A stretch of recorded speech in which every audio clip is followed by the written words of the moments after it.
According to the human viewpoint, people will say that we are foolish for doing this. They will accuse us of wasting our time, of wasting our lives. If they had been with Abraham, they would have said, Abraham, what are you doing? Are you crazy? Why do you build such a low thing as an altar and put everything on it and burn it? Isn't that foolish? As called ones, whatever we do will be foolish. In the eyes of the worldly people, many of our relatives will say that it is foolish for us to attend meetings so often, wondering why we do not stay at home and watch television with our family. The worldly people cannot understand why we attend meetings several times a week. They think that we are crazy. They would say, what are you doing there in that little building? Why do you go there on Wednesday, Friday, Saturday, twice on Sunday, and even sometimes on Monday, Tuesday, and Thursday? Are you people crazy? Yes, according to the worldly people, we are crazy. God's appearing makes us crazy. An order means that we do not keep anything for ourselves. An order means that we realize that we are here on earth for God. An order means that our life is for God and that our God is our life and that the meaning of our life is God. So we put everything on the altar. We are not here making a name for ourselves. We are putting everything on the altar for the sake of His name. If you check with your experience, you'll see that immediately after you were called, God appeared to you again. And you say, Lord, from now on, everything is yours. All that I am, all that I have, all that I can do and am going to do is for you.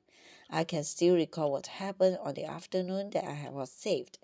As I went out of that church building and walked along the street, I lifted up my eyes to heaven and said, God, from today on, everything is for you.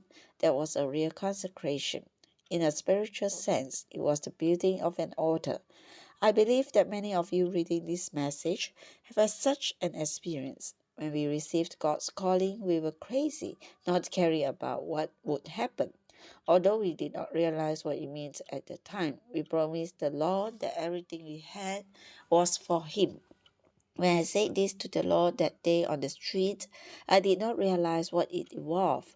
When, after a few years, I found myself in some difficulties, the Lord within me said, don't you remember what you said that afternoon as you walked along the street? Didn't you say, oh God, from today on, everything is for you? When I signed the contract, I did not know what was involved, but it was too late to repent. The contract had already been signed. To tell the Lord that everything is for Him is the real building of an altar. We all can testify how sweet is the sensation and how intimate is the fellowship whenever we tell the Lord that everything is for Him. At that time, we come deeply into the Lord Himself. Although we may tell the Lord that everything we are and have is for Him, we may forget it a few days later. But the one who called us will never forget. He has an excellent memory. Often He will come to us and remind us of what we have said to Him. He may say, don't you remember what you said to me that day? This is not a doctrine, it is a real experience. Unless you have not been called, you are not an exception. As long as you are a called one, I have the complete assurance that you have had this kind of experience. The Lord did reappear to you, and at that reappearing, you were crazy, promising to give the Lord everything, without considering the meaning of the involvement. You simply consecrated yourself to Him. You did not realize the meaning of what you promised. I thank God that we were not clear about this when we did it. We did not realize how much we became involved with God as a result of speaking one short sentence. We were bound by it. He is God. He is the calling one, and we are the called ones.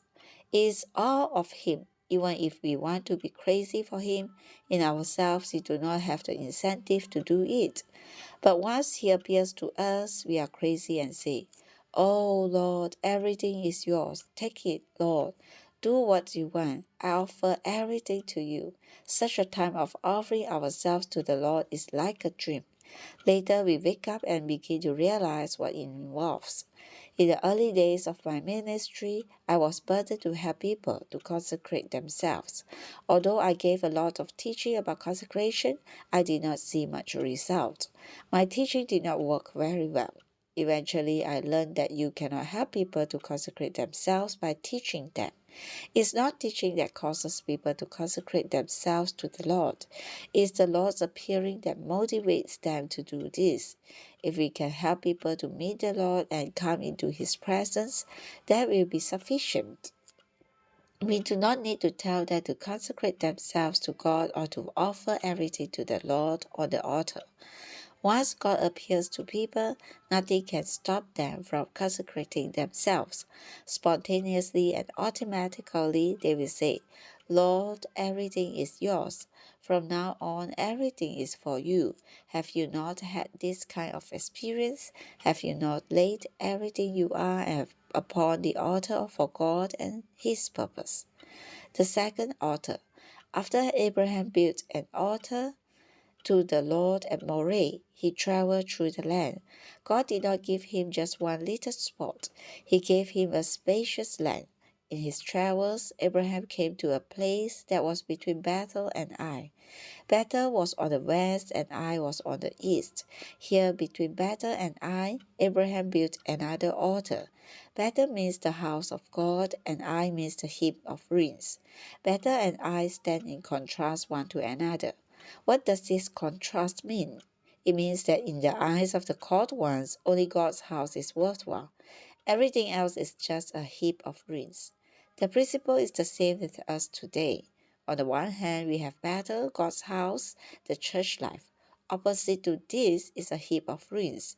Everything that is contrary to the church life is a heap of ruins. In the eyes of God's called ones, everything other than the church life is a heap of ruins because the called ones look at the world situation from God's point of view.